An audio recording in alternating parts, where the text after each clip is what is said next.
Welcome back to yet another video. Today we'll be assembling a BlueSCSI version 2.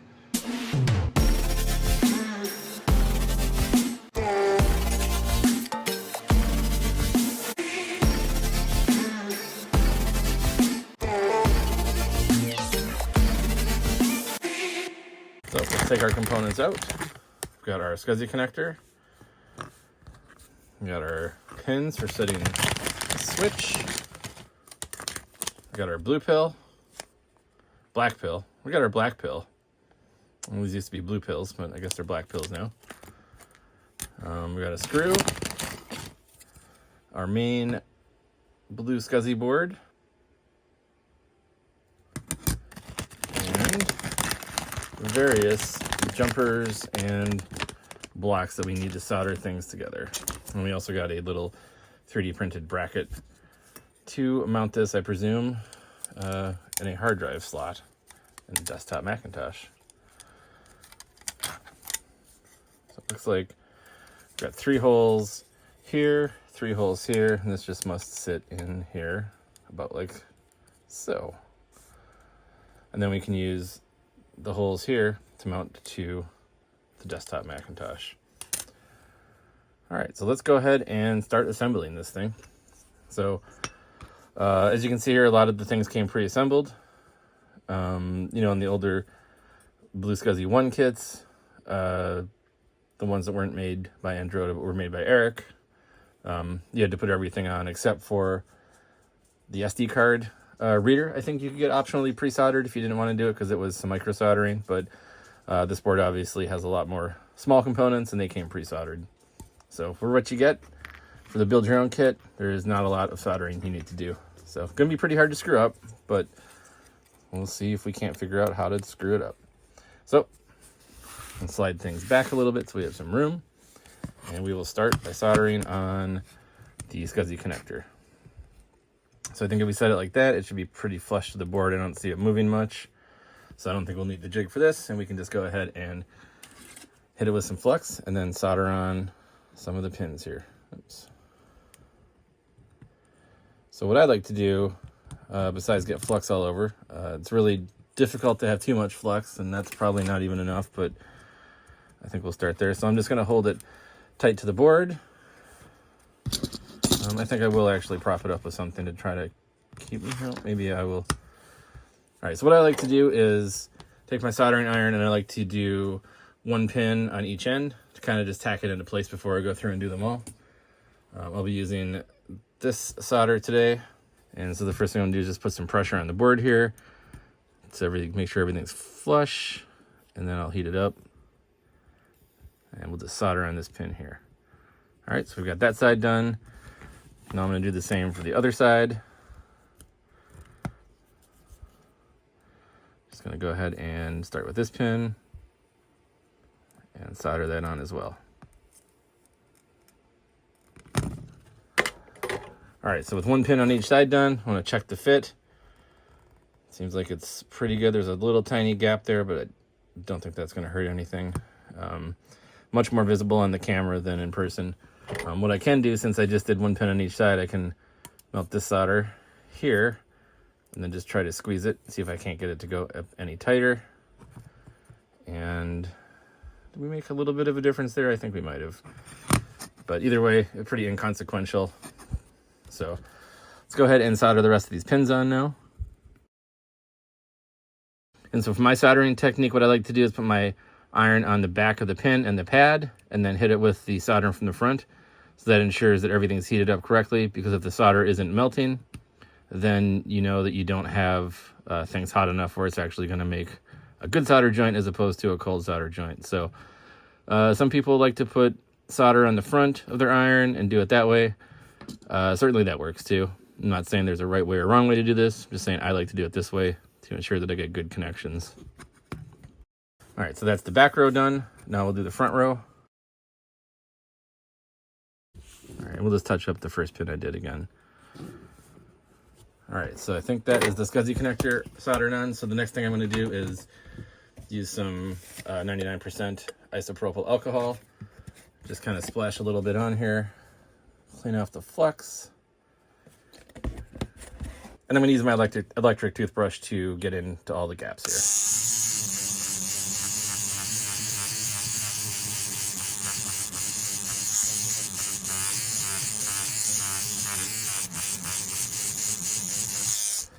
And then I'll just flush that off onto my workbench, as it dries pretty quickly. All right, so now what I'd like to do is just inspect it to make sure I got everything. So I'm just going to go through and look at each pin closely, make sure that I don't see any spots that I missed. You know, occasionally when you're doing this many pins, it's possible to just skip one because you kind of lost track. But from what I can see here, it looks like everything is connected as it should be. All right. So that looks good to go. So I guess we can do whatever component we want next. Let's work with the black pill next. I'm very familiar with what the blue pill is, what we used to use in BlueSCSI 1.0. But this is called the black pill, which is a Raspberry Pi Pico, which is definitely a change from BlueSCSI 1. But what we need to do here is solder in these pin headers so that we can then connect this to the BlueSCSI board. You'll notice on the board here it says USB facing this way. So obviously we need to take our Raspberry Pi Pico, or black pill as they've called it, and put it onto the board this way. But first, we'll go ahead and we will solder the headers on. So I think you can do the headers either way. I don't know if there's a preferred way that you can do it, that they like you to do it. I usually do the longer pins down into the board underneath. So we'll do it like this. Now, you have to be careful when you're soldering these on, because if you have them at an angle when you solder them on, either out or in, then they're not going to fit into the board itself here. So what I like to do is do, again, one pin on each side, and I'll do both of them. And then we'll do a test fit in here, and if everything looks good, we'll go through and solder everything down, but if not, we can adjust easily. So once everything's soldered, it's much harder to go back and adjust things afterwards. So again, with the flux,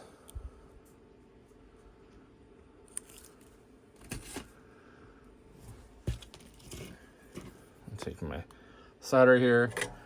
In this case, I will get some solder on my iron first, since I only have two hands, and then we'll just try to tack this first pin in, and we'll come back later and fix it up. Get a little more on there, I think.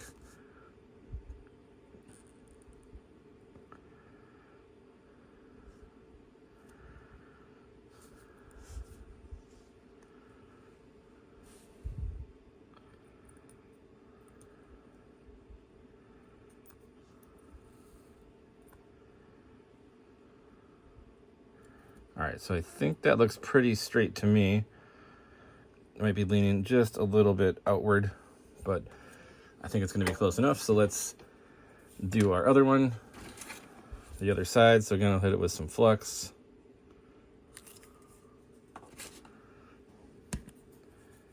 And we'll insert our pin headers in.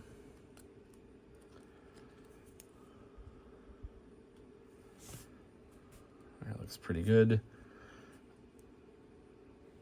So then we'll go ahead and get some more solder on the iron. And we'll do a quick little connection here.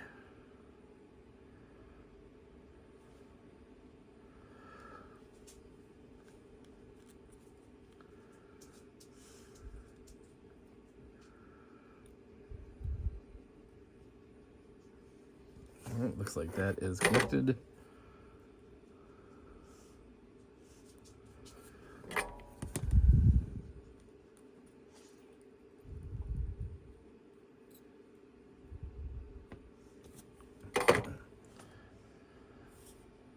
All right, so we got both of our pin headers secured in with one pin on each side. So what we want to do now is a fit into the board here. And again, it tells us which way USB needs to go. So go ahead and line that up.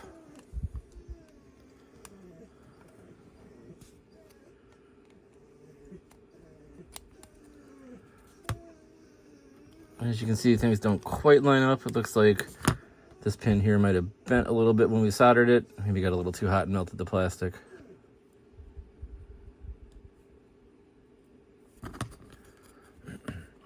All right, so we'll try Try our test fit one more time here.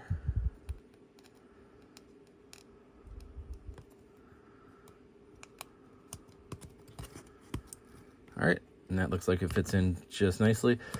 So what I could do then is just go through and tack a couple more of these down, but I think in this case I'm going to go ahead and just solder it in place, make sure everything's going to fit.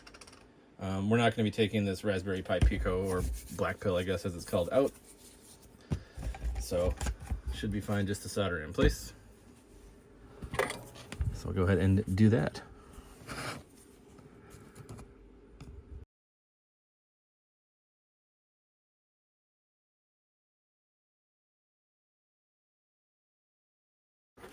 All right, so that is the Black Pill soldered to the headers.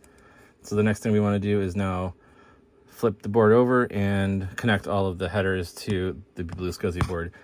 So I noticed that when I tacked it in, it's not quite straight. So what I'm going to do is just loosen it up a little bit here by melting this solder, and then push the board flush against the Black Pill. So that looks a lot better. I'm not sure if you can see it, but it was a little crooked. All right, so now we can go ahead and, as always, apply some flux here.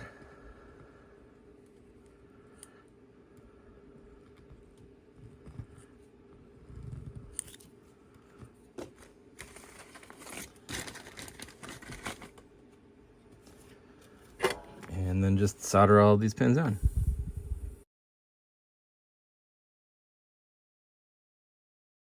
All right, so let's do a little bit of a 99% isopropyl alcohol again. And we'll just clean those up really quickly. And this is just a rough cleaning. This isn't the final cleaning. There's still going to be residue on this board. As you can see, it's already there from this first one, but you have to try to get a bunch of the flux off so we can get a better look at these solder connections to make sure things look good. And you probably didn't hear me say that because of the toothbrush, but that's okay. And we'll do the Raspberry Pi Pico as well.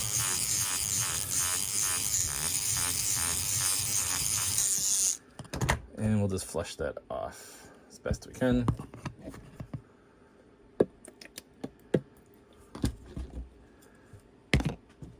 All right, so that leaves a few additional components for us to put together. We've got our 3 screws to secure the BlueSCSI to the 3D printed part. So that's the last thing we'll do. Then we have some jumper blocks here. Looks like we've got two 3 pins, a 4-pin, and 4 2-pins, as well as this Berg connector for power, as well as these 2 jumpers. So if you look on the board here, we've got our Berg connector information over here, 5-volt ground, and 12-volt. So the Berg connector is going to go in like that, and that just kind of sits in there really nicely, so we can hit that with a little bit of flux and solder that directly onto the board.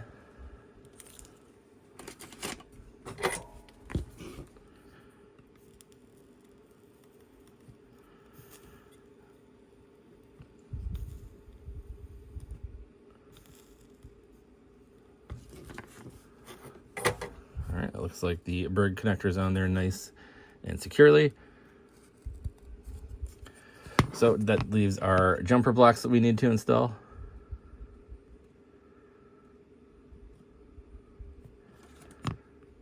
So we have one for an LED here. Let's go ahead and tack that one on. So again, we'll use the same trick. We'll just take a little bit of solder, put it on our iron. Now, one thing to note, I'm holding this like this. So the pin furthest to my right, furthest to our right, I'm not touching with my finger.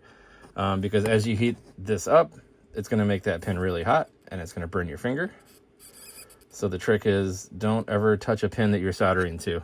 So you can see I'm holding it over here, but tacking it on with this one. It's a thing you learn from experience. You burn your finger a few times and then you figure out that you shouldn't be touching things that you're heating up. We've also got a power on jumper here in the front. So let's go ahead and tack this one on as well. So again, I'll grab some solder. Be really careful not to touch the pin that I'm heating up.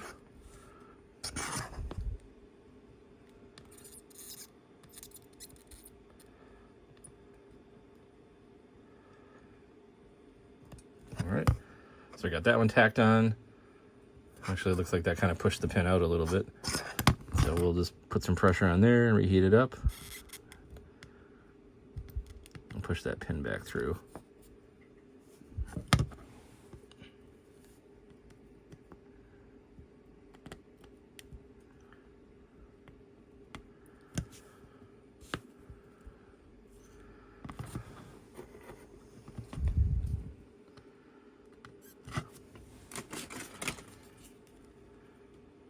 And we'll use some flux there. Before I mess with that pin anymore, I'm going to solder the other pin on because we know it's in the right spot. That way it'll hold things together while we work on this pin. So we'll just push that back through like that. And there we go, things are good.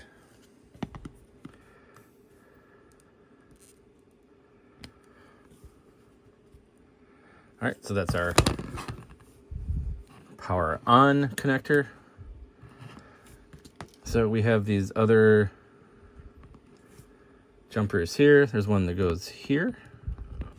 So we'll solder that on much the same way. I'll grab some solder off of the spool and not touch the pin we're soldering.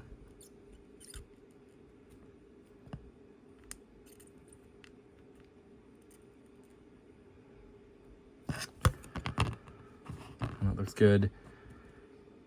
And then there is a debug header on the Raspberry Pi Pico. I don't think we're going to be concerned with that. There's also this S debug connector here. I don't think we're going to need that either, but we'll go ahead and solder it in just in case. Same trick, a little bit of solder. Don't touch the pin you're soldering.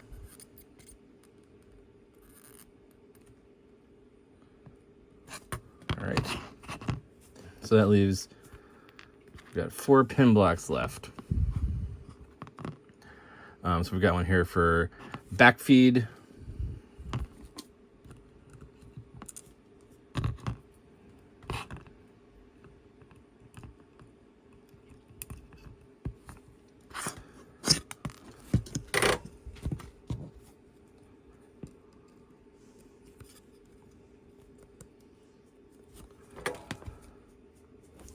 Go ahead and do the same thing here.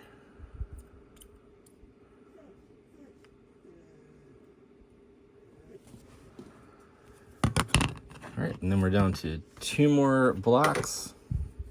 And then this 4-pin header, I am thinking goes right here.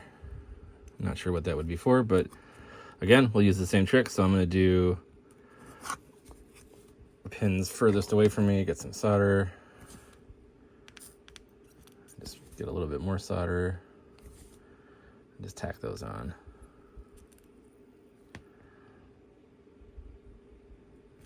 All right, so now what we want to do is go through and finish soldering all of those to the board. And here's where the final pin header goes. This one.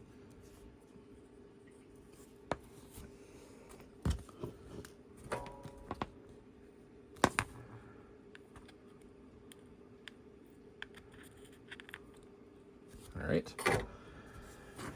So now what we want to do is go ahead and finish soldering all of these headers on. We just tacked them all on for now. I think we got these ones here. And this one we did because that's the bird connector. So these 4 here.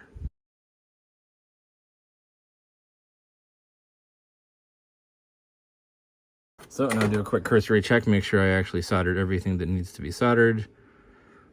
Seems that I did. So I think now we're ready for testing. I'm gonna give it a little bit of a alcohol bath again for whatever that's worth, just to get bulk of the stuff off. So I think everything's assembled, except we haven't put the board into the bracket yet. We've got our screws here in our 3D printed bracket, and we've got 2 jumpers. So we can do termination on, termination off. I do want to do termination on this one, because it's going to be the only device inside the computer. And we do need to put this other jumper on the power on header. This is what allows it to get power from either the bird connector or from the SCSI bus. So let's do that. All right, so I've got a Macintosh LC here. I've copied a 753 boot image to this micro SD card, put it in a micro SD adapter, and I think we're ready to test. So let's go ahead and pop this LC open. You can see that we currently have a spinning hard drive in here. So let's go ahead and disconnect that.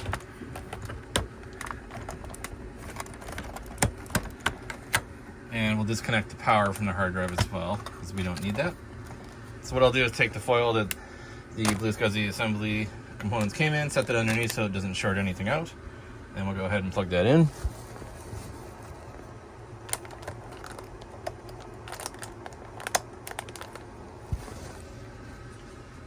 All right, and then we need to plug in some video. I've got a VGA monitor with a Mac adapter here. And then we'll need a power cord. I've got one of those up here somewhere. All right, so we've got a power cord.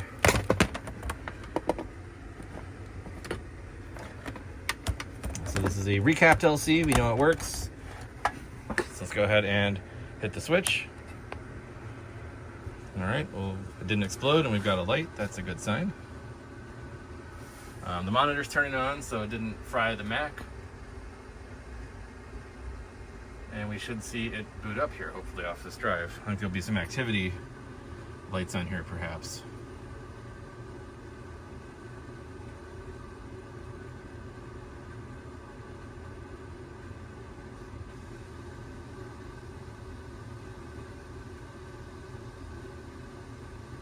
There we go. She's flashing and is booting up just fine. So yeah, I think we can say that we've assembled this BlueSCSI V2 with no errors.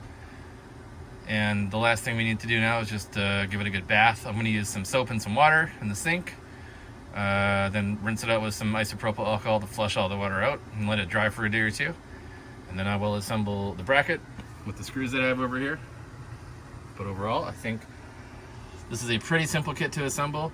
No micro soldering is required, no SMD soldering is required. So if you're halfway decent with the soldering iron, you too can put one of these together with very little trouble. So thanks for watching, hope you enjoyed. And if you need any assistance with your BlueSCSI, feel free to leave me a comment and I will do what I can to give you a hand with your assembly. Thanks for watching my video. Have a great rest of your day.